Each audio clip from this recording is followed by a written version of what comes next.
Welcome to this episode of the story. Subscribe as soon as possible. Chapter 8. Gears and Blood, the Gladiator's Memory Colosseum. Under the arches of the Roman Colosseum, the gladiator Spartacus stared at the trident in his hand. The metal surface reflected the brand on his arm. It was not an ordinary slave mark, but a rune used by the church to locate memory energy. The cheers from the audience surged like a tide, yet he caught an unusual frequency within them, the unique hum of memory resonance. Round 3, the Thracian against the Carthaginian war elephant. The overseer's whip lashed across his back, and the memory pain simulation system made his knees buckle. Spartacus crushed the memory inhibitor in his mouth. The black market merchant said this could briefly block the obedience commands implanted by the church. As the taste of rust filled his tongue, he heard a strange voice in his mind. Remember, you are memory container number 47. In the sandy arena, 12 bronze gears slowly rose, each tooth engraved with Atlantean memory symbols. When the war elephant charged, Spartacus rolled to the side, and his trident precisely pierced the mechanical beast's memory core. The crystal blocks cast with the slave's fear memories. Blue memory fluid spurted out, refracting images in the sunlight that the church had tried to hide. The memory furnaces in the Acropolis of Athens, and the fragmented consciousness cages of Cassandra. Look, he's disrupting the sacred ritual. High Priest Octavian rose from his seat in the VIP area. The memory thread necklace he wore glowed red. Activate the pain amplifier and let the audience feel his fear. Spartacus suddenly felt a sharp pain in his temples. The bronze mirrors in the audience turned towards him simultaneously, and countless memory beams pierced his brain. He saw himself wielding a memory scythe to cut at the church soldiers, but in an instant, it was altered to a crazed image of slashing at the air.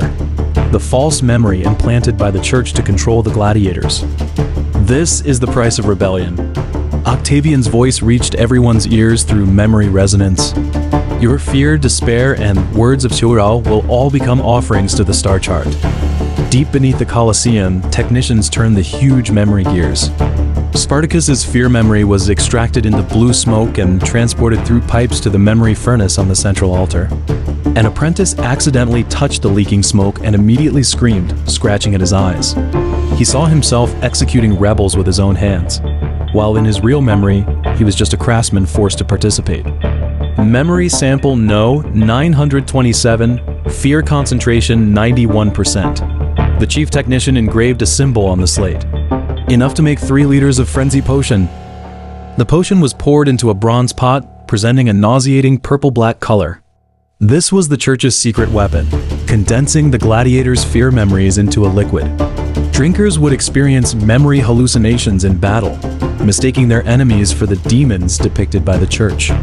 Spartacus had witnessed a Roman soldier, after drinking the potion, hack his own warhorse to death, thinking it was a hydra. When the potion was sent to the VIP seats, Spartacus suddenly exerted force and threw the trident at the observation window of the memory furnace. The moment the glass shattered, he established a memory link with the rebels outside, the Star Guardians hidden in the audience, covering their burn scars with scarves bearing the raven totem. Remember your number, Clone No. 79. This voice overlapped with the one he heard every time he possessed the queen's perspective when using the pendant. Spartacus was stunned. His real name was not this gladiator codename, but Aiden? No, that was the name of a certain clone in the future. His consciousness suddenly split, and he saw himself in different timelines, becoming a Templar in the Middle Ages, picking up a paintbrush during the Renaissance, and cracking memory firewalls in the cyber era. He's performing memory regression. Octavian shrieked, tearing open his robe. Memory. Thread wings unfurled from his back, and the baby silhouettes at the end of each thread let out silent wails. Quickly activate the memory strangulation program. The ground of the Colosseum split open, revealing a bottomless memory abyss. Spartacus was dragged towards the crack by an invisible force. He saw countless transparent capsules suspended below, each containing a clone identical to him, with numbers from 001 to 78 printed on the nape of their necks. The voice of the church's archbishop came from the abyss. You think you're a rebel? You're just a container we use to test the compatibility of Atlantean memories. Just then, Spartacus suddenly remembered the moment of his first awakening. 3 years ago, he found half a pendant in the mine pit, engraved with the Greek word Delta Omega Geom Nu. When he touched the pendant, all the slaves stopped their work simultaneously. They shared the same image, the Queen of Atlantis injecting the memory core into the Trojan horse. "It's not a legend, ... quotes, he murmured. The pendant slipped out from his collar, and the No 79 etched number at the bottom glowed faintly.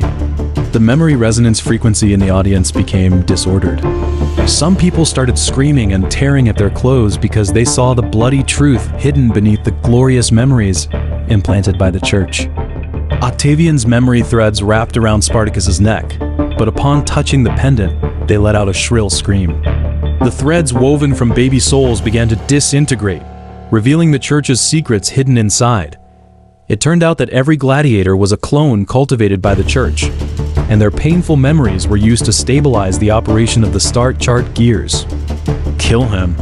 Destroy him completely with the memory furnace. The high priest's roar was drowned out by the rumble of memory collapse. Spartacus stabbed the pendant into his chest, and the battle memories of the Queen of Atlantis surged in like a tide. He brandished the memory scythe, splitting the abyss. In the collapsing memory fragments, he saw countless selves awakening in different time spaces, and their pendants formed a rebellious galaxy in the star chart. When the church's purification troops arrived, the Colosseum had become a memory ruin. Spartacus's body disappeared into the memory rift, leaving only half a pendant and an encrypted memory residue. Octavian picked up the pendant and saw the star chart coordinates engraved inside, the core ruins of Atlantis that the church had been searching for 1,000 years. Activate clone no. 80. He gave an order into the communicator, his voice filled with unwillingness. This time, increase the implantation amount of fear memories. We must never let them awaken again.